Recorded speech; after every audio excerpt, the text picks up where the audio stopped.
Assalamualaikum warahmatullahi wabarakatuh. Alhamdulillahi wassalatu wassalamu ala rasulillah wa ba'du. Ikhwan akhwat, kita lanjutkan kembali kajian kita.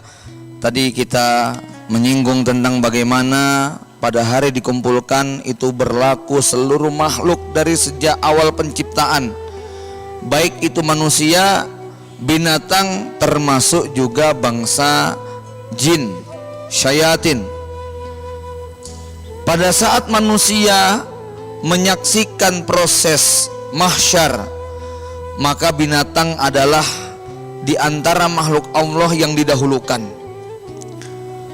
Setelah keadilan itu ditegakkan kepada mereka, kambing, ayam, domba, sapi, onta, harimau, dan semua makhluk yang ada di alam, lalu Allah berfirman kepada mereka, kunu turaba, jadilah kalian semua seperti tanah. Maka secara tiba-tiba seluruh makhluk tadi menghilang, berubah menjadi tanah. Saat itulah kemudian orang-orang kafir ketika menyaksikan bagaimana binatang tadi berubah menjadi tanah, mereka berkata, ya laitani kuntu turaba, duhai sekiranya aku pun mau kalau jadi tanah. Kenapa? Orang kafir menyadari, meyakini bahwa saat itu mereka betul-betul tidak akan mampu untuk mempertanggungjawabkan dari semua yang mereka lakukan di dunia. Maka setelah itu barulah manusia dan jin akan menjalani proses hisab, yaitu peristiwa ditampakkannya seluruh amal perbuatan setiap individu, diperiksa, dihitung, dan ditanyakan kepada pelakunya untuk diakui. Ikhwan fillah rahimakumullah, salah satu gambaran padang mahsyar adalah kita diberi kelebihan yang tidak kita miliki di dunia. Mata kita, telinga kita, hidung kita diberi tingkat sensitivitas yang sangat luar biasa. Kenapa kita tidak bisa melihat setan? Karena di mata kita ada ghita, penutup. Besok pada hari kiamat ghita itu akan dicabut. Semua akan nampak. Semua makhluk yang dulu gaib tersembunyi akan terlihat. Hidung kita dibuat sedemikian tajam dan peka. Kalau di dunia, di sana ada orang masak, di sini barangkali baunya tak dapat kita cium. Tetapi besok pada hari kiamat 500 tahun perjalanan itu bau surga bisa tercium.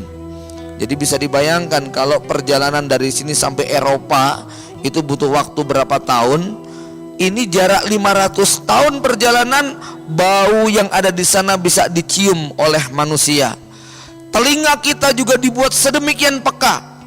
Kalau di dunia ini barangkali ceramah saya tak bisa didengar oleh satpam yang ada di pinggir jalan sana. Tetapi besok di akhirat, suara api neraka ketika diseret oleh 70.000 malaikat. Yang neraka jahanam itu memiliki 70.000 tali kekang. Setiap tali ditarik oleh 70.000 malaikat. Ada 4.900.900 juta malaikat, ya, yang akan menyeret neraka jahanam sampai bunyinya gemeretek.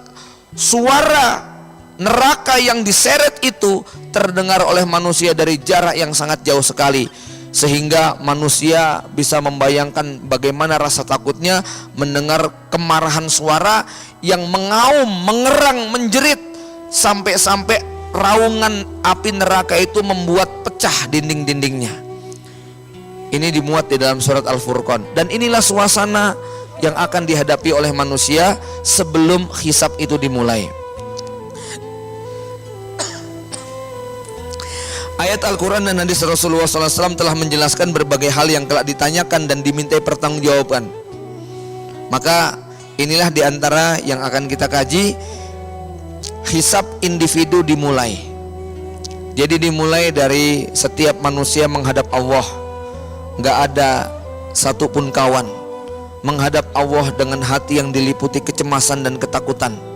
Jantung berdegup dengan sangat keras.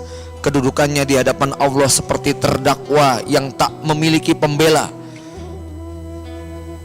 Ikhwan akhwat yang dimuliakan Allah, ada yang pernah merasakan diinterogasi, ada yang pernah merasakan bagaimana di sidang. Saya pernah berdialog dengan saudara-saudara yang diuji oleh Allah harus masuk penjara setelah sebelumnya mereka mengalami proses introgasi yang sangat mengerikan. 24 jam dalam sepekan tak diizinkan untuk tidur beristirahat dengan tenang. Menghadapi introgasi 24 jam full dengan kondisi tubuh yang lapar, letih, capek. Tetapi mereka masih punya harapan karena masih ada didampingi oleh pengacara, masih diberi hak asasi manusia pada sebagiannya, ya. Tapi hak asasi manusia di pengadilan akhirat dicabut, nggak ada yang tersisa. Manusia menghadap Allah sendirian, ya. Inilah yang tidak bisa kita bayangkan di sebuah tempat yang sangat asing, yang tak pernah kita kenal, berhadapan dengan Allah Subhanahu wa Ta'ala sendiri tanpa ada penerjemah sama sekali. Lalu bagaimana kita berbicara? Beruntunglah saudara-saudara kita yang bisa berbahasa Arab, ya. Lagi mana yang nggak bisa berbahasa Arab, Tat? Allah akan buat mereka paham, ya. Allah akan buat mereka paham. Tetapi di sini konteksnya bukan masalah bisa atau tidak bisa bahasa Arab. Walaupun tentu saja mereka yang mampu berbahasa Arab dengan baik, dia akan lebih beruntung karena lebih mudah untuk bisa menjawab. Jemaah yang Allah Subhanahu wa Ta'ala, sendiri tanpa kawan penolong.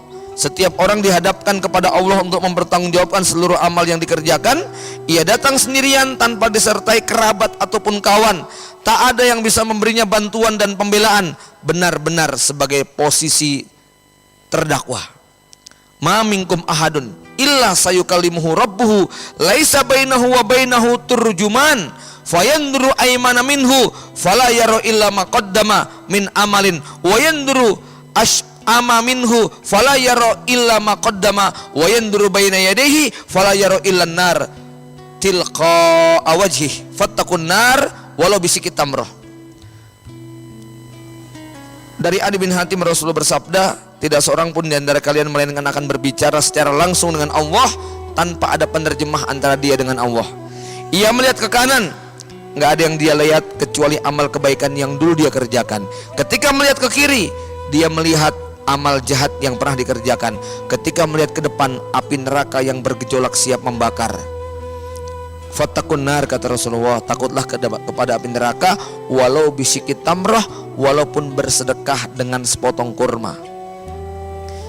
Jadi nanti pada hari kiamat ada orang yang mengibas-ngibaskan api neraka dengan selembar kain yang pernah dia sedekahkan di dunia. Kain yang sudah usang, tapi itu masih mampu untuk membantu meringankan siksa neraka. Sepotong kurma itu bisa membantu meringankan daripada ancaman neraka. Maka kalau tadi dari panitia menyampaikan betapa kekuatan sodakoh kita, jariah kita, ini betul-betul nanti yang akan menjadi pembela kita pada yaumul qiyamah. Khonifidin rahimakumullah. Kemudian yang tak kalah mengerikan adalah pertanyaan tentang keimanan dan kekafiran. Apa yang akan dihisap kepada manusia? Salah satunya adalah pertanyaan tentang iman dan kufur. Allah telah menerangkan kepada manusia dan jin jalan hak dan jalan batil, keimanan, kekufuran, semua diberi pilihan. Jangan disangka orang-orang kafir tak mengalami hisab. Ada yang bertanya, bukankah orang kafir sudah pasti masuk neraka? Kenapa harus dihisab, diaudit amalnya?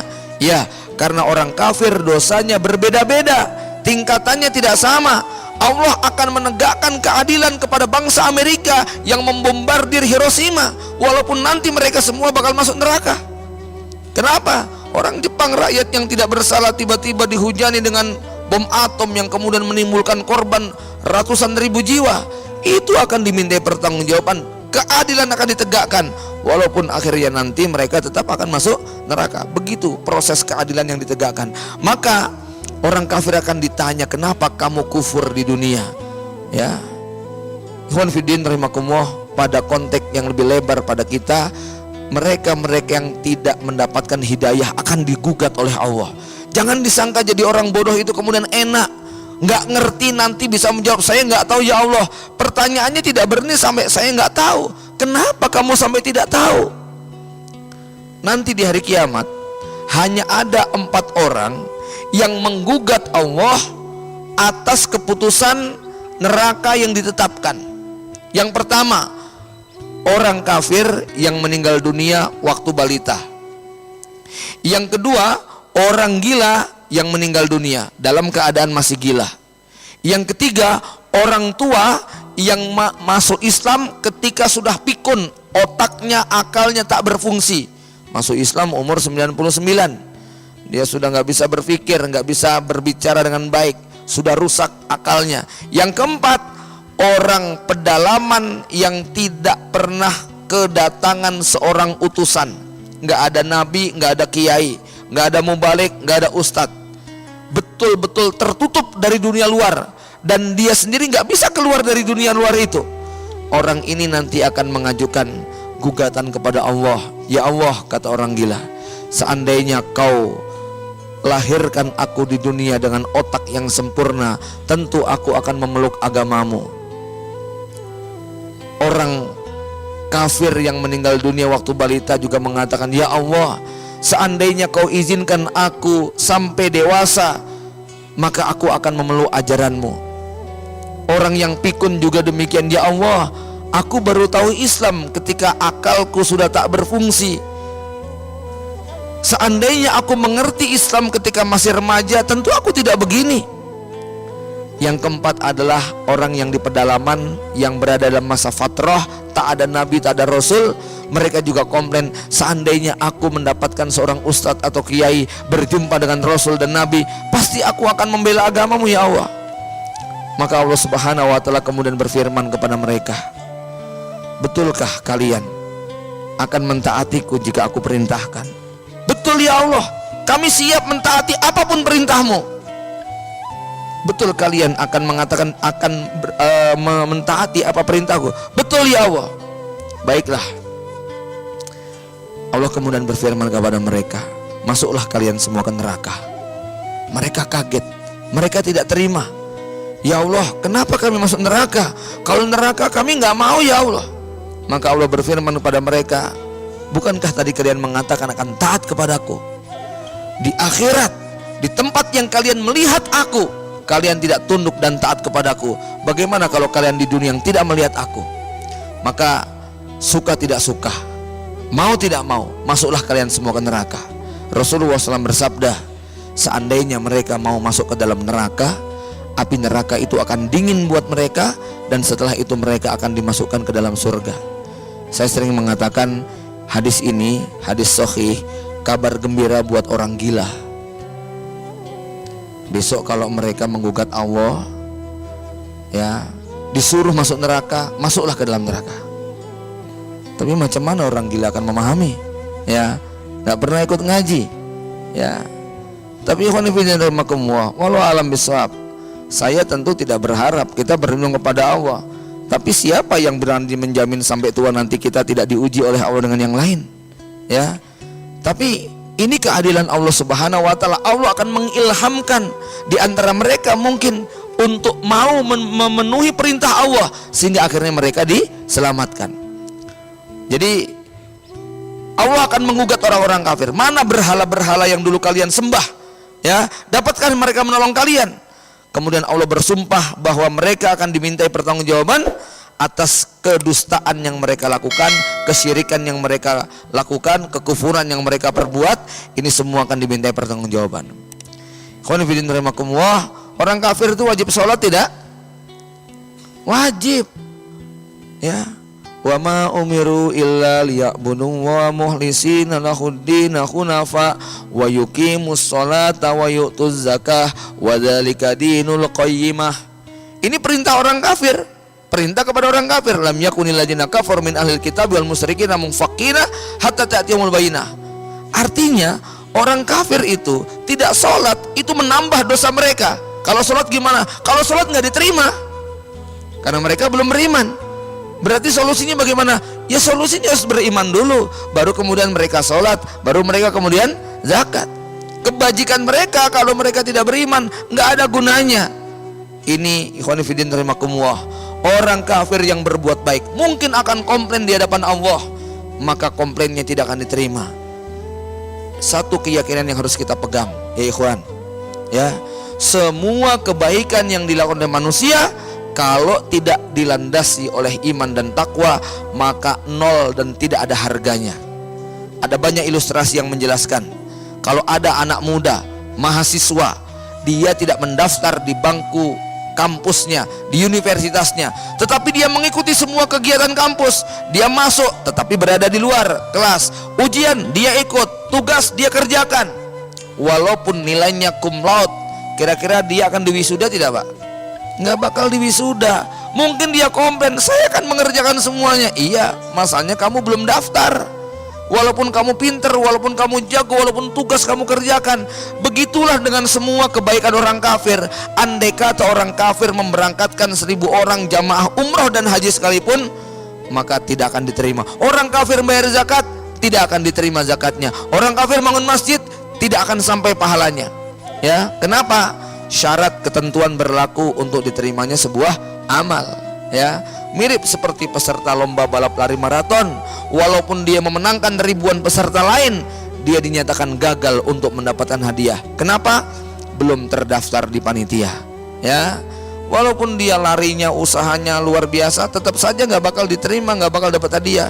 Ikhwani fillah rahimakumullah, Anda membangun rumah di atas tanah milik orang lain, nggak punya surat, nggak punya sertifikat. Yang punya sertifikat datang di pengadilan, yang menang yang mana? Yang punya sertifikat, ya, yang punya surat itu yang menang. Orang kafir dari kiamat nggak punya surat bukti bahwa dia adalah hamba Allah, maka sebanyak apapun amal mereka nggak akan diterima. Jangan kemudian kita bikin pernyataan, masa Tuhan tega memasukkan ke dalam neraka kepada Bunda Teresa? Orang sebaik itu kok masuk neraka? Ya ikhwan, surga ini milik Allah Subhanahu wa taala, ada syarat dan ketentuan bagaimana seorang hamba bisa memasukinya. Orang baik sekalipun, ya, menurut ukuran kita, kalau tidak baik menurut Allah Subhanahu wa taala, maka Allah Subhanahu wa taala tidak akan menerimanya. Kemudian pertanyaan mengenai pendengaran, penglihatan dan hati.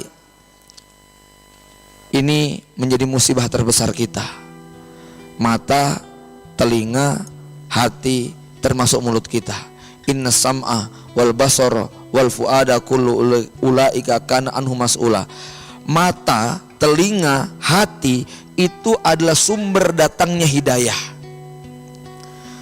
Maka semua perbuatan yang kita lakukan itu pasti berangkat dari yang tiga. Dari mata kita yang melihat, atau dari telinga kita yang mendengar, atau dari hati kita yang merenungkan. Maka kalau ada orang yang matanya buta, telinganya tuli, dia tak punya sarana untuk bisa mendapatkan hidayah. Orang ini insya Allah dimaafkan pada hari kiamat. Ya, walaupun kalau hatinya ini berfungsi, dia akan mendapatkan. Tapi dua pintu petunjuk itu dari mata dan telinga. Inilah yang harus kita gunakan. Pastikan bahwa sholat kita, ibadah kita, amal soleh kita, pilihan kita semua ini setelah mata digunakan, telinga kita gunakan, lalu kita tahu bahwa itu benar, itu salah. Ya, inna sam'a wal basara wal fuad kullu ulaika kana anhu mas'ula. Ketiganya menjadi sarana penting mendapatkan ilmu pengetahuan. Jika digunakan untuk yang halal diperintahkan Allah, ketiganya akan menuntun manusia taat dan istiqomah. Tapi kalau digunakan untuk yang sia-sia dan terlarang, dan niscaya hanya akan menyelewengkan dan menuntun manusia kepada kebejatan moral dan kesesatan. Maka nikmat ketiga ini akan dimintai pertanggungjawaban oleh Allah Subhanahu wa taala. Ya. Ada hadisnya yang berbunyi dalam riwayat Tirmidzi, yu'tabil abdi yaumal qiyamati fayaqulu wa lahu alam aj'al laka sam'an wa basaran wa malan wa waladan wa sakhartu lakal an'ama wal harsa wa taraktuka tarasu wa tarba'u fa kunta tadhunnu annaka mulakin yaumaka hadza. Allah berfirman, bukankah aku telah memberimu pendengaran, penglihatan, harta dan anak? Aku juga telah menguasakan ternak dan sawah ladang kepadamu. Aku menjadikan engkau seorang pemimpin. Apakah engkau mengira bahwa akan berjumpa denganku? Orang itu menjawab, tidak. Ya, aku nggak merasa ya Allah. Dia nggak mengakui. Ini model-modelnya terdakwa KPK, ya. banyak yang nggak mengakui. Orang-orang kayak gini besok di akhirat juga nggak mengakui. Mana buktinya ya Allah? Itu dalam Al-Quran dikisahkan demikian. Yang suka mengelak di dunia karena nggak ada barang bukti, membuang barang bukti, di akhirat nanti akan mereka ulangi. Mana buktinya?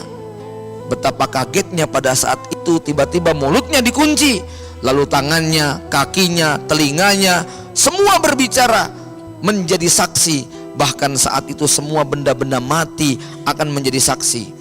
Surat Al-Zalzalah menjelaskan, yahrujun nasu ashtata liyurau a'malahum idza zulzilatil ardu zilzalaha wa ahrajatil ardu asqalaha wa qala al insanu malaha yauma idzin tuhaddisu ahbaroha. Pada hari itu bumi akan menceritakan semua beritanya. Maksudnya apa? Tempat tanah di mana kita berpijak semua akan menjadi saksi untuk menceritakan semua kejadian. Makanya disunahkan, ikhwan fillah rahimakumullah, kalau kita berbuat maksiat di sebuah tempat, maka tukar maksiat di tempat itu dengan kebajikan. Kalau kita pernah berbuat jahat di satu tempat, coba baca Quran di tempat itu. Seperti dulu Umar bin Khattab, beliau mengatakan, tidak ada satu tempat yang di situ aku isi dengan kejahatan kecuali aku ganti tempat itu dengan kebaikan. Supaya apa? Seandainya tempat itu besok bersaksi pada hari kiamat, ya Allah, di tempat ini si fulan pernah berjudi, di tempat ini si fulan pernah mencuri, di tempat ini si fulan pernah berzina, maka tempat itu pula nanti, tapi ya Allah, di tempat ini dulu dia meneteskan air mata karena takut kepadamu ya Allah. Di tempat ini dia dulu bersedekah secara sembunyi-sembunyi, memberikan kepada yang ini, nanti saksi akan dibalas dengan saksi yang baru lagi. Ini ya, kenapa kita sholatnya kok dianjurkan untuk pindah tempat? Supaya makin banyak saksi yang akan berbicara. Di pojok sana bicara, dulu sajadah ini pernah dipakai sholat untuk si fulan ya Allah. Sajadah sebelah sana juga bicara. Ini salah satu hikmahnya kenapa kita disunahkan untuk berpindah-pindah tempat dalam sholat. Ya, habis selesai sholat, salam, geser ke kanan, lebih jauh lagi. Kalau Nabi gesernya agak jauh sampai ke dalam rumahnya, ya, karena kamarnya hanya di samping mihrab. Ikhwan akhwat yang dimuliakan Allah Subhanahu wa taala, maka ketika orang itu mengatakan tidak ya Allah, Allah berfirman, baiklah, hari ini kamu akan aku lupakan sebagaimana engkau telah melupakan. Kemudian pertanyaan tentang umur, tentang ilmu, tentang badan, tentang usia remaja, dan tentang harta. Qala sallallahu alaihi wasallam, la tazulu qadama 'abdin yaumal qiyamah hatta yus'ala an umrihi fima afnah wa an ilmihi fima fa'ala wa an mali min aina iktasabahu wa fima anfaqahu wa an jismihi fima ablah. Kedua telapak kaki seorang hamba tidak akan bisa bergeser pada hari kiamat sampai ditanya tentang yang empat. Dari sini para ulama mengambil kesimpulan, besok pada hari kiamat tempat yang disediakan Allah untuk kita berdiri hanya cukup untuk kedua telapak kaki kita. Nggak bisa geser kanan, nggak bisa geser kiri, nggak bisa maju ke depan, nggak bisa mundur ke belakang, apalagi selonjor dan kelekaran. Anda bisa bayangkan antri dalam suasana semacam ini, antri tiket kereta api atau antri tiket konser atau semisalnya, itu berdiri 2 jam 3 jam terasa sekali capeknya. Itu pun masih bisa disambi dengan minum, makan, duduk, dan semisalnya. Besok dari kiamat ini posisinya betul-betul nggak bisa geser kanan geser kiri, betul-betul rapat padat. Kapan kita bisa bergeser? Kalau nama kita sudah disebut, nama kita sudah dipanggil dalam antrian yang Rasulullah menyebutkan. Allah Subhanahu wa taala berfirman, fi yaumin kana miqdaruhu khamsina alfasana. Ya,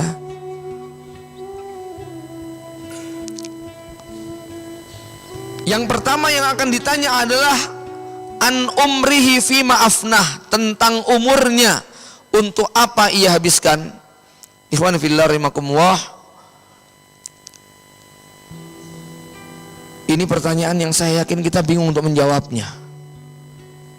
Iya, kalau mereka usianya sebentar, bagaimana kalau diberi umur panjang? Iya, kalau dia mungkin tinggal di satu daerah nggak berpindah-pindah, yang dikerjakan hari itu setiap harinya itu saja. Pagi berangkat, ke sawah, sore pulang, malam istirahat, terus begitu sampai tua.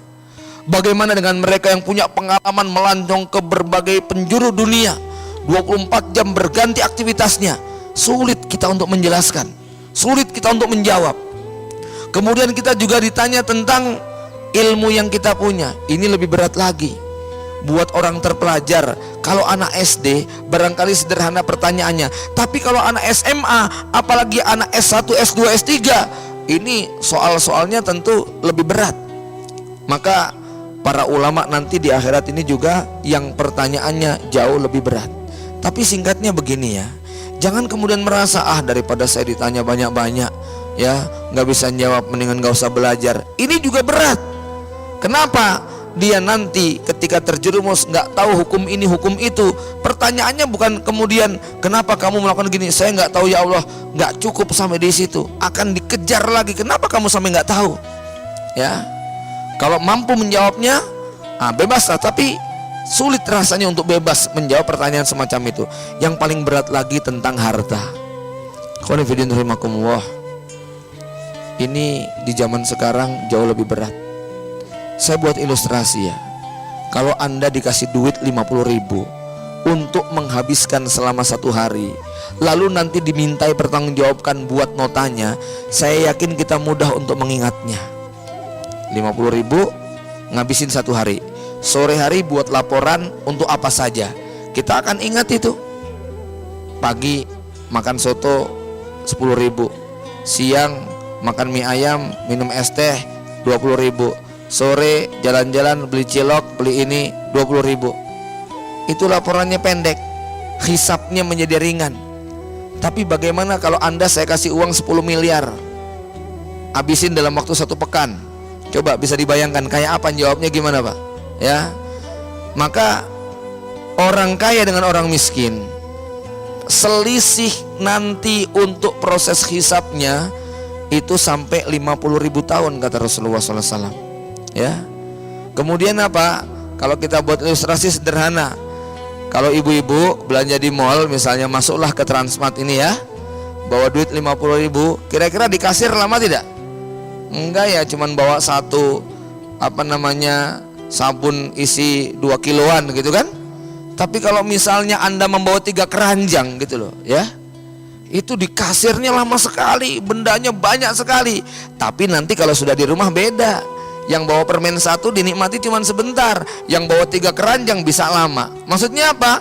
Walaupun orang kaya itu hisapnya sangat lama, tapi boleh jadi kedudukan di surganya lebih tinggi, lebih mulia. Kenapa? Karena banyak amal yang dia kerjakan. Bahkan ada seorang tabiin yang mengatakan, demi Allah, aku meninggalkan untuk keluargaku 1.000 dinar atau 3 miliar yang dengannya nanti aku akan dimintai pertanggungjawaban oleh Allah, lebih aku sukai daripada aku tinggalkan mereka dalam keadaan terlantar.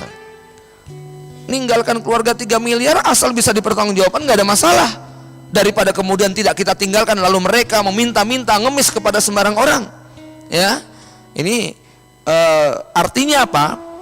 Di sini hasungannya bukan hasungan kemudian kita tidak punya harta, tapi hasungannya adalah bagaimana memiliki harta, mengeluarkannya pada titik yang bisa dipertanggungjawabkan. Ikhwan akhwat yang dimuliakan Allah Subhanahu wa taala. Kemudian ada yang menarik dari hadis Nabi sallallahu alaihi wasallam. Ketika 2 orang kaya miskin, yang satu menderita, yang satu bahagia, melalui meja pengadilan, Allah menghisap orang miskin. Ketika orang miskin itu ditanya oleh si kaya yang ada di sebelahnya, kok kamu cepat sekali? Ya saya yang mau diperiksa apanya? Nggak punya apa-apa. Ya, sementara si kaya ini diperiksa dengan waktu yang sangat lama sekali. Ada nggak yang pernah diinterogasi sama polisi di sini? Hah? Ada nggak? Ya, saya pernah mengalami. Cuman kasus keliru apa begitu ya, lama sekali. Ya Allah, ditanyakan dari nama anak, nama istri, dari mulai jenjang sekolah dulu di mana, diperiksa semuanya. Ya, cuman kesalahan yang sangat sepele begitu ya. Saya nggak bisa membayangkan. Makanya ketika Ustadz Bahtiar Nasir dipanggil oleh polisi, ditanya sampai panjang sekali, beliau nangis. Ya, polisinya bertanya, Ustadz kenapa nangis? Kata beliau, kasus saya itu apa ya? Kok sampai berbelit-belit begini, pertanyaannya puluhan ratusan banyaknya. Besok terus hari kiamat saya akan ditanya apa ini? Ya, 24 jam satu hari, sekian puluh tahun sudah dijalani, semua tidak akan terlewat. Interogasi polisi itu kan tetap aja ada yang tidak terkena ya. Itu saja sudah sangat menyulitkan dan membuat kita jadi tersiksa. Bagaimana besok interogasi malaikat Allah Subhanahu wa taala. Tetapi walaupun demikian ya, ini saya menghasung kepada orang yang diberi rezeki dan karunia. Ada hadis yang menceritakan tentang ahlul musibah dengan ahlul afiyah.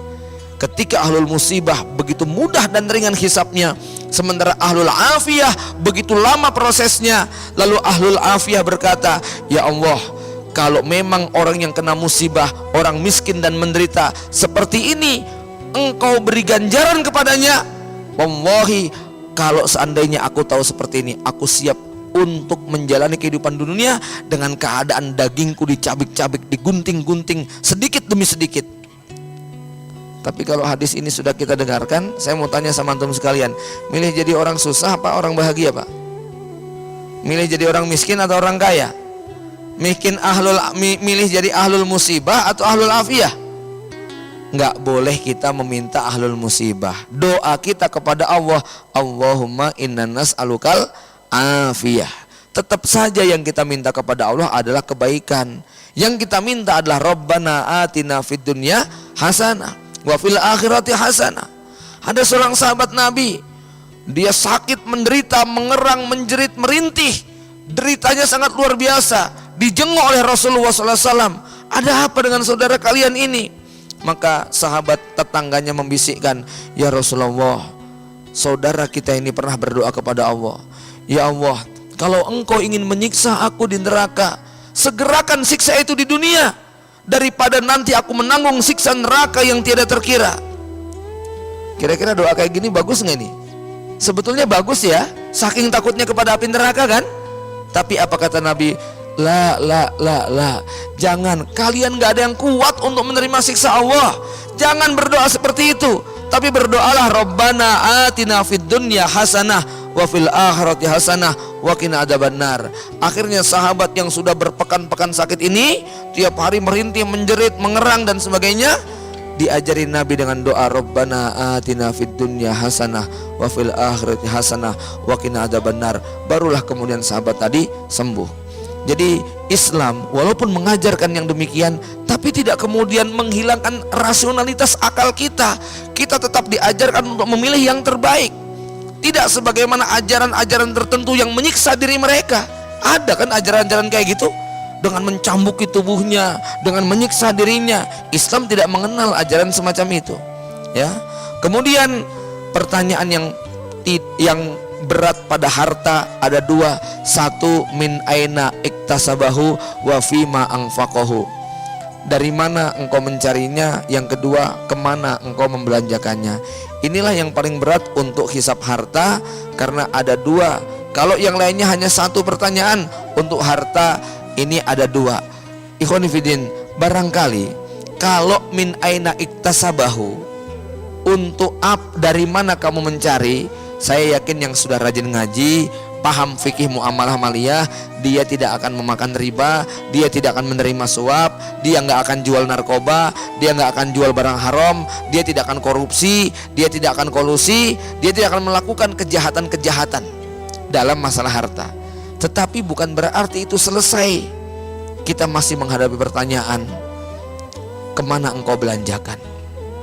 Tadi makan siang diantar panitia ke rumah Padang. Kawan yang mengajak memberitahu ada temennya yang punya motor NMAX, belinya 50 juta, juara lomba modifikasi, biaya modifikasinya 150 juta. Saya bilang, wah kalau sudah seperti itu sudah tidak halal. Itu berat besok hisabnya, ya. Berat sekali besok dimintai pertanggungjawaban oleh Allah Subhanahu wa taala. Apalagi mereka yang kemudian membelanjakan untuk hal-hal yang tidak ada faedahnya. Ingat, cinta harta yang diizinkan oleh Allah Subhanahu wa taala kepada kita kalau dia masih mengandung unsur intifa, yaitu bermanfaat buat urusan dunia dan akhirat. Tetapi di luar daripada itu, Rasul menyebutkan ada kendaraan setan, ada rumah setan. Ya, partai setan ada nggak?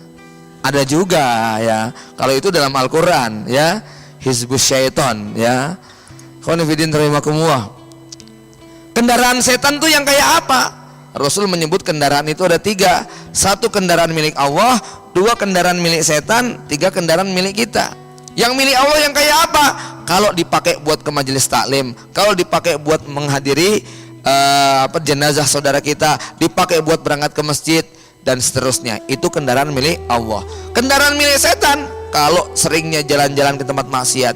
Kendaraan milik pribadi yang nanti nggak berguna, kalau cuman dipakai buat jalan-jalan yang tidak berguna, itu nanti namanya milik kita. Rumah juga begitu Pak, ada rumah Allah, ada rumah setan, ada rumah kita. Kalau memang itu di dalamnya penuh dengan kebaikan, itulah rumah Allah yang nanti akan meringankan hisab kita. Jamaah yang dimuliakan Allah Subhanahu wa taala ya. Kemudian anjismihi fima afnah, tentang tubuhnya ya. Beruntung orang-orang yang tidak diuji oleh Allah dengan ketampanan dan kecantikan. Cara menjaganya cukup gampang. Tapi buat mereka yang diuji oleh Allah dengan wajah tampan, hidung mancung, dada bidang, badan atletis, ini hisabnya lebih berat daripada yang kurus kering, jelek, hitam keriting ya, yang tidak menjadi fitnah buat orang ya. Khonifidin, ahwat fillah, hati-hati nih, orang Bandung nih banyak yang jadi fitnah loh ya. Ya sebenarnya bukan cuma orang Bandung saja ya. Intinya siapa yang menyalahgunakan tubuhnya untuk hal-hal yang tidak perlu ya. Ahwat-ahwat terutama, ini era media sosial, hobi selfie yang disalahgunakan ya. Saya nggak perlu panjang lebar membahas yang satu ini. Yang pasti sebetulnya setiap kita sudah merasakan bahwa hobi update status selfie, khususnya bagi perempuan ya. Kalau bagi laki-laki mungkin agak berbeda. Agak berbedanya bagaimana? Ya karena foto laki-laki sama foto perempuan beda daya tariknya gitu ya. Daya tariknya foto laki-laki dan daya tariknya foto perempuan ya. Tetapi ala kulli hal semuanya berpotensi untuk menimbulkan fitnah ya. Karenanya untuk yang satu ini tentang tubuh kita, mudah-mudahan Allah Subhanahu wa taala menjaga ya. Kemudian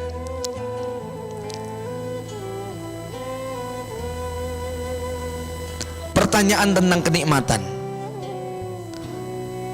Summa latus alunna yauma idin anin naim. Setetes air yang kita minum, baju yang kita pakai, kendaraan yang kita punya, semua kenikmatan bahkan desahan napas kita. Ingat ya, orang kafir akan dimintai pertanggungjawaban sampai sebutir nasi yang masuk ke dalam perutnya. Kenapa? Sebutir nasi yang dimasukkan ke dalam perutnya membuat dia makin kuat bermaksiat. Setetes air yang masuk ke dalam tenggorokannya membuat dia kuat bermaksiat. Makanya dalam Al-Quran disebutkan kul man harrama zinatallah, siapa yang berani mengharamkan perhiasan Allah yang telah dikeluarkan untuk hamba-hamba yang beriman. Kul hiya lilladzina amanu khalisatan yaumil qiyamah. Orang beriman ketika dia memiliki pakaian, memiliki makanan, memiliki minuman, kalau dipakai di dalam kebaikan itu tidak akan dimintai pertanggungjawaban. Tetapi orang kafir ya, bahkan andai kata dia makan tubuhnya jadi kuat, setelah tubuhnya kuat dia kemudian datang membantu untuk pembangunan masjid, itu pun tetap akan dimintai pertanggungjawaban. Kenapa? Dia tetap berada dalam kekufuran.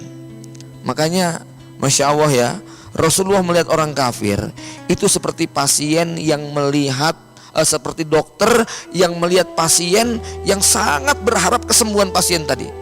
Lihat dalam surat At-Taubah, laqad ja'akum rasulun min anfusikum azizun alaima anitum harisun alaikum bil mu'minina raufur rahim. Rasulullah itu sangat pengen menyelamatkan kalian. Jadi mata beliau melihat orang-orang kafir Quraisy yang kufur ini betul-betul seperti seorang bapak yang ingin menyelamatkan anaknya. Maka lihat bagaimana semangat beliau untuk mengislamkan mereka. Inilah yang seharusnya menjadi motivasi kita. Melihat saudara-saudara kita yang belum hijrah, jangan kita lihat mereka sebagai penjahat ya. Melihat saudara-saudara kita yang belum bertobat, jangan kita anggap mereka sebagai orang bejat. kita harus melihat mereka seperti pasien sakit yang ingin bebas tetapi mereka tidak mampu, bahkan mereka memang butuh untuk dibantu, ya. Kemudian, nah ini yang juga tidak kalah beratnya, pertanyaan mengenai perjanjian dan kesepakatan.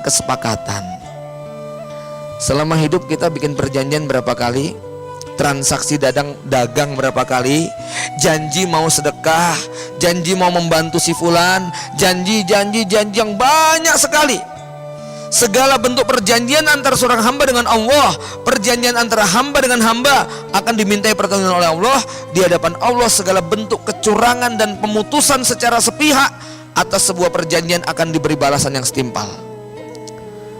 Masya Allah nih yang mengadakan deal kontrak politik, yang janjinya itu disebar ke seluruh media. Makanya ngeri kita kalau sudah musim kampanye itu loh. Tapi herannya kita itu paling suka dengan orang yang mengingkari janji. Saya kasih contoh ya, kalau ada dua calon, yang satu saya berjanji kalau saya dipilih nanti akan bla bla bla bla bla sampai ada 60-70 janji yang diucapkan. Caleg yang satu bilang begini, saya nggak berani janji apa-apa, saya takut nanti dengan siksa Allah Subhanahu Wa Taala. Kira-kira kepilih nggak? Nggak bakal kepilih yang kayak begitu. Kita lebih suka yang banyak mengobrol janji ini, itu ya. Makanya Masya Allah, ini sangat berat sekali ya. Jadi segala bentuk kecurangan, pemutusan sepihak, perjanjian apapun, jangan khawatir. Anda jangan kecewa kalau pernah dikecewakan oleh orang lain, ya. Pernah dijanjikan begini nggak diberi, ya. Hati-hati, jangan suka janjiin mau menikahi akhwat ya, terus nggak terpenuhi, besok di akhirat bisa menggugat loh. Katanya saya dijanjikan nanti akan dilamar sampai umur sekian, ternyata dia nggak datang. Ya Allah, ya.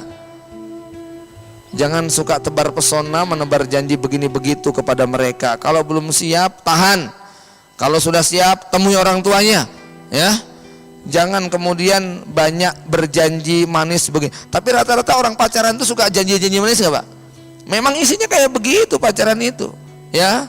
Adanya janji-janji manis semua. Allah berfirman, a'udzubillahi minasyaitonir rajim, wala taqrabu malal yatim illa billati hiya ahsan hatta yablugha asyuddah wa aufu bil ahdi innal ahda kana mas'ula. Penuhilah janji, janji itu pasti akan dimintai pertanggungjawaban. Ibu-ibu yang suka menjanjikan buat anak-anaknya. Oh, tapi biasanya yang suka menjanjikan itu bapak-bapak, ya. Betul, saya merasa dalam pengalaman berumah tangga dibandingkan saya dengan istri, lebih banyak saya yang menjanjikan. Kenapa? Laki-laki itu menggampangkan dibandingkan dengan perempuan. Bi, besok jalan-jalan ya, sambil ngetik ya, nggak sadar dengan apa yang diucapkan, ya. Tahu-tahu besok anak nuntut, Masya Allah, ya. Sampai kepada janji yang kita berikan kepada anak-anak kita, semuanya nanti akan diminta pertanggungjawaban. Saya ingatkan, besok di hari kiamat, secinta apapun istri Anda kepada Anda, ketika dia didolimi di dunia, dijanjikan tak terbukti, di hari kiamat kira-kira istri akan kasihan sama suami nggak? Bu, kira-kira besok Anda akan kasihan sama suami Anda nggak? Nggak ada rasa kasihan sama sekali. Kenapa? Semua orang akan sibuk dengan dirinya sendiri. Anak yang sangat mencintai orang tuanya tapi pernah dikecewakan, di hari kiamat bisa menuntut, dia akan menuntut. Nggak peduli itu bapaknya, nggak peduli itu anaknya, nggak peduli itu istrinya, nggak peduli itu suaminya. Kapan mereka akan peduli? Kalau sudah masuk ke dalam surga, baru dia nyari-nyari, mana ya istriku ya, mana ya temanku ya, mana teman ngajiku ya. Tapi sebelum dimasukkan ke dalam surga, dia akan menggugat dan meminta siapapun yang dikira akan mampu menyelamatkan dirinya. Kenapa? Semua orang akan sibuk dengan dirinya, bahkan Rasul pun tidak akan peduli dengan anaknya. Ingat sabda Nabi kepada Ibunda Fatimah, ya Fatimah, selamatkan diri kamu, bapakku nggak bisa menyelamatkan kamu, kan begitu ya. Jadi sampai seperti itu, semua orang akan sibuk dengan dirinya sendiri. Jamaah yang dimuliakan Allah Subhanahu Wa Taala, maka untuk yang satu ini, Masya Allah, terkait dengan janji yang pernah kita ucapkan, ya. Dan kita hidup di era yang terlalu banyak janji. Iklan itu isinya janji bukan? Janji semuanya, ya. Saya pernah diajak diskusi dengan seorang kawan, makanan yang paling baik, minuman yang paling baik itu yang tidak pernah diiklankan. Kenapa?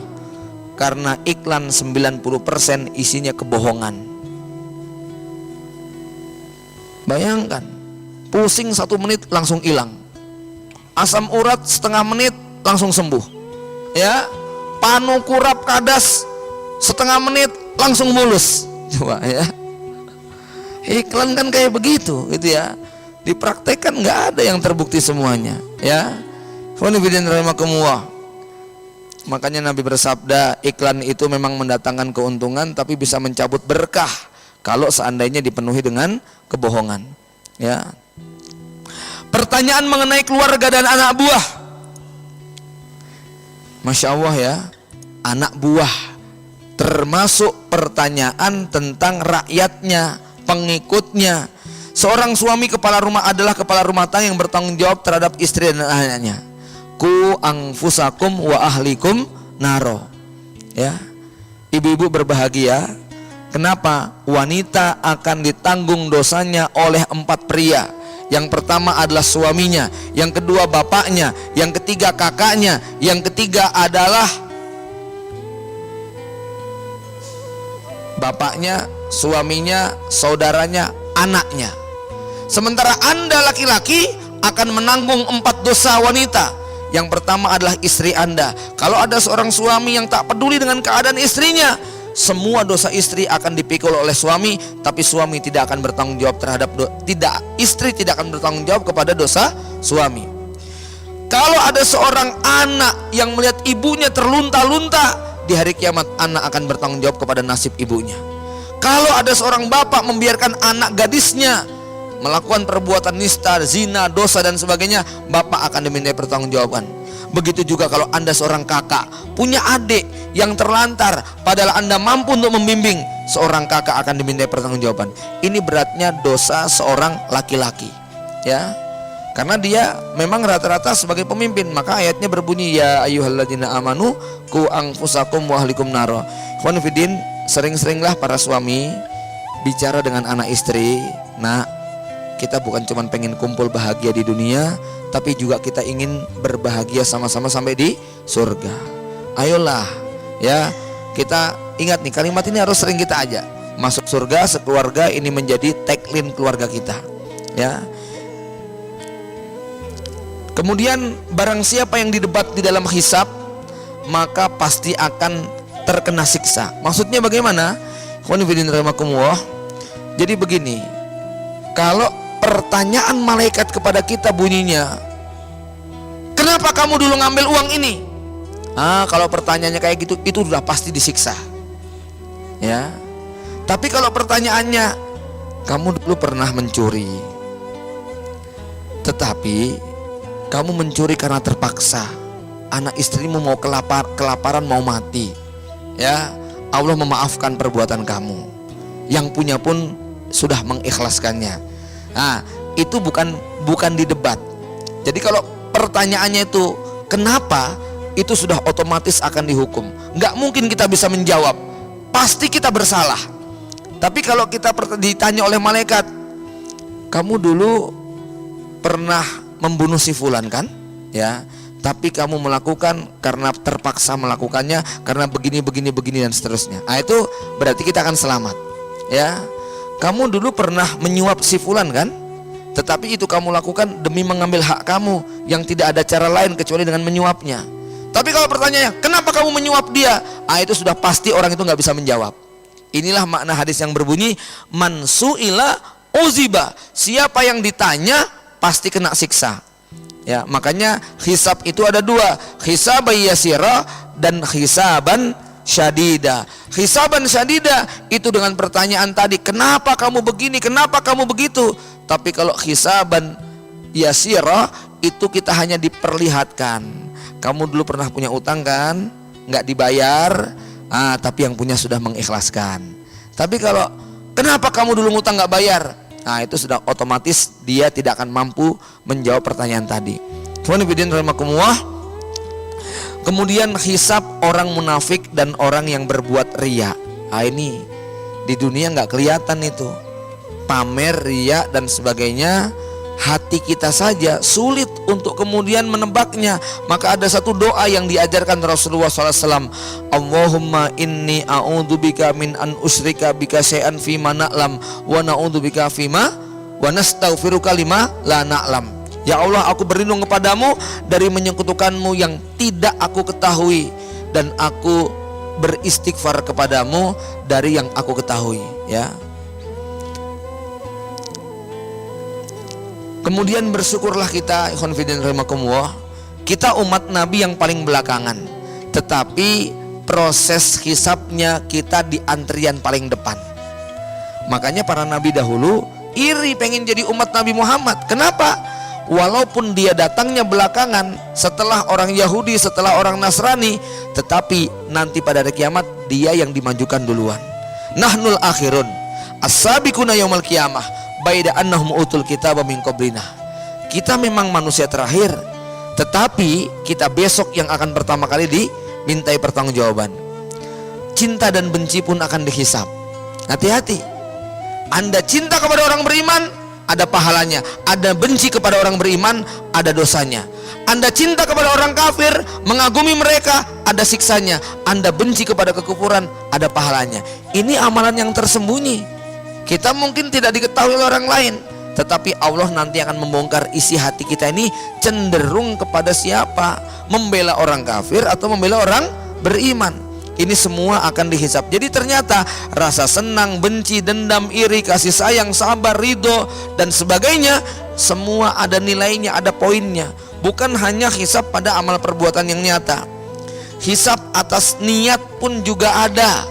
Khonifuddin, katanya niat itu nggak dihitung. Niat seperti apa yang tidak dihitung? Bapak Ibu sekalian, pada zaman dahulu dikisahkan dalam Al-Quran surat Al-Qalam, ada satu keluarga yang punya kebun, yang biasanya fakir miskin akan berdatangan untuk meminta bantuan.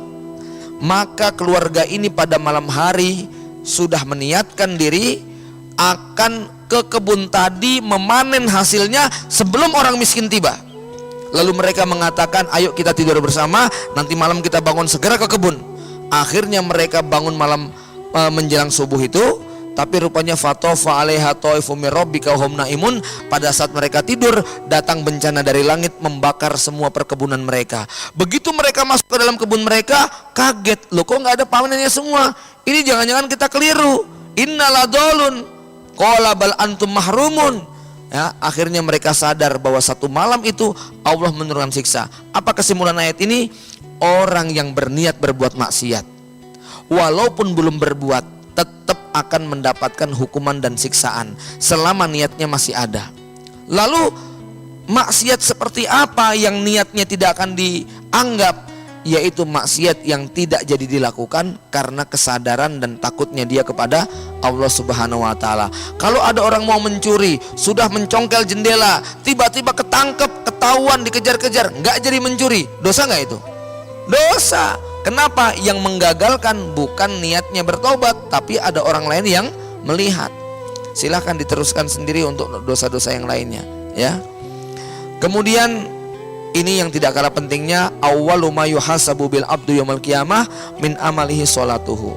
Yang dihisab dari kebaikan adalah sholat kita, maka mari kita perbaiki kualitas sholat kita.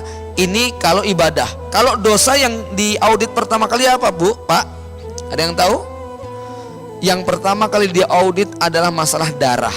Selama di dunia kita tidak pernah menumpahkan darah manusia, maka insya Allah dosa yang lainnya akan ringan. Tapi hari ini saya mengingatkan kepada saudara-saudara sekalian, potensi kita menumpahkan darah orang, terutama yang tidak sengaja, di era sekarang itu sangat mungkin. Anak muda naik motor, kebut-kebutan, remnya blong, nabrak, menimbulkan kematian. Kecelakaan sudah terlalu banyak kita saksikan. Ingat, dalam Islam, kalau ada orang membunuh orang lain tidak sengaja, seperti tadi naik motor kemudian nggak sengaja nabrak orang sampai meninggal dunia, hukumannya ada 3. Pertama, hukuman dari Allah Subhanahu wa Ta'ala sebagai pemilik nyawa. Dia dihukum berpuasa 60 hari berturut-turut. Nggak boleh diseleni, nggak boleh di jarang-jarang, harus total langsung 60 hari. Yang kedua, dosa kepada keluarga korban yang kita tabrak seorang pekerja. Gara-gara dia meninggal dunia, istrinya jadi janda, anaknya jadi yatim, ibunya kehilangan anak laki-lakinya, kakaknya kehilangan adiknya, pamannya kehilangan keponakannya, dan seterusnya. Maka dosa ini ditebus dengan membayar onta 100 ekor atau 3 miliar rupiah. Bukan cuma ngasih uang bela sungkawa 20 juta, ya, 3 miliar. Yang ketiga, dosa kepada yang ditabrak. Besok di hari kiamat akan dipertemukan tuh yang nabrak dengan yang ditabrak. Yang ditabrak akan menggugat, keadilan akan ditegakkan. Itu dosa membunuh tidak sengaja. Kira-kira kalau sengaja kayak apa dosanya? Ya, khonibidin rahimakumullah, hisab atas kedoliman individu ini juga akan ditegakkan. Mangkanat lahu mazlamatun li akhihi li ahadin min irdihi aw syai'in falyatahallalhu minhul yaum. Siapa yang pernah mendolimi saudaranya, mengambil hak mereka, segera minta dihalalkan sekarang, sebelum datangnya hari di mana dinar dirham tidak akan berlaku lagi. In kana lahu amalun sholih ukhidha minhu biqadri mazlamatihi. Kalau dia punya kebaikan, maka kebaikannya diambil sesuai dengan kadar kedolimannya. Khonifidin rahimakumullah, saya sering mengatakan dosa koruptor tidak bisa diampuni oleh Allah Subhanahu wa taala. Tobatnya seperti apapun nggak bisa. Loh kok bisa, Ustaz? Iya nggak bisa. Anda bisa bayangkan, dia mengkorupsi anggaran untuk rumah sakit umum sekian miliar, dana untuk beli obat dimakan sama dia. Akibatnya ada rakyat jelata yang antri nggak kebagian obat, meninggal dunia. Gimana minta maafnya coba kayak begitu? Korbannya sudah mati. Mengkorupsi proyek pembuatan jalan, harusnya jalan ini 10 tahun masih tahan, baru 2 bulan sudah berlubang-lubang. Akhirnya ada orang berkendara kecelakaan meninggal dunia. Itu yang makan duit aspalnya, minta maafnya sama siapa Pak coba? Ya. Korupsi EKTP, gara-gara nggak punya KTP kita jadi dipersulit kesana kemari, nggak bisa berbuat apa-apa.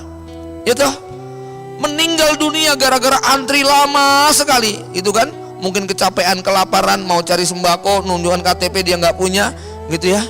Harus proses dulu dia, masya Allah tersiksa seperti itu. Itu minta maafnya sama siapa coba Pak?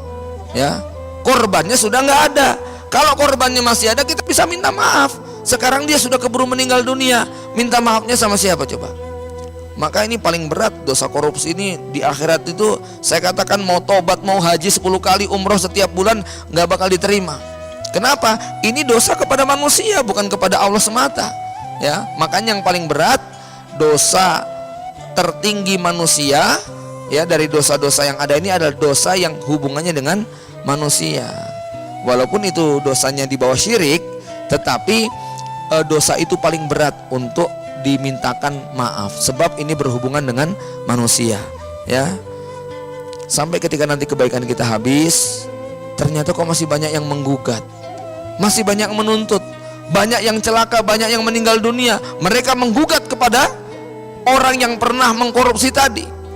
Maka semua kebaikan dia akan dicabuti. Ketika dia sudah nggak punya kebaikan lagi, maka apa? Dosa-dosa orang tadi ditimpakan kepada orang ini. Tadinya dia sudah siap masuk surga, gagal dan harus masuk neraka. Ya, Rasul bersabda, "Atadruna mal muflis?" Kamu ngerti nggak orang bangkrut itu siapa? Diceritakanlah tentang orang tadi. Ya, makanya saya menasihatkan kepada para majikan, para pejabat, ya, orang-orang yang berpotensi untuk menyakiti banyak orang, hati-hati kepada dosa yang nanti mereka akan menggugat kita pada hari kiamat. Umar bin Khattab takut ketika jalan berlubang kalau ada onta yang nanti lewat kemudian terperosok, sampai beliau harus memperbaiki jalan itu sendiri.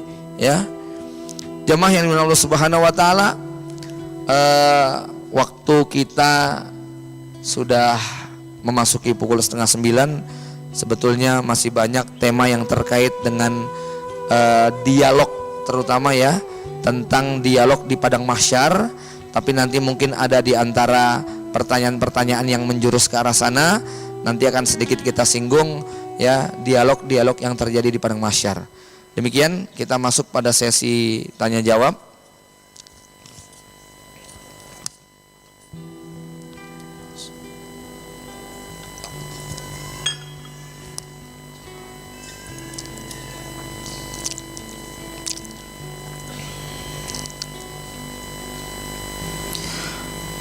Bagaimana kalau kita sholat dalam ruangan yang ada salibnya? Gak boleh, ya. Kalau terpaksa ditutupilah, gitu ya, harus ditutupi.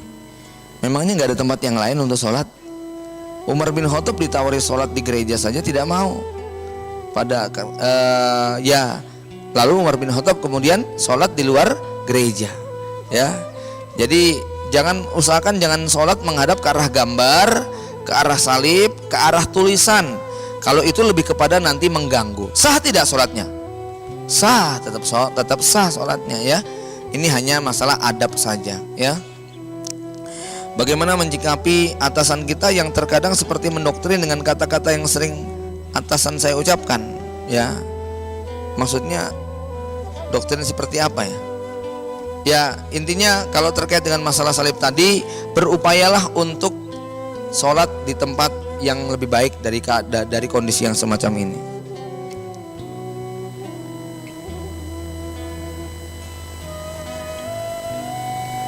Jika orang yang dulunya seorang yang hina, pemabuk, pezina, pencuri, pendosa besar ingin bertobat, apakah tobatnya diterima? Apakah di akhirat nanti diminta pertanggungjawaban?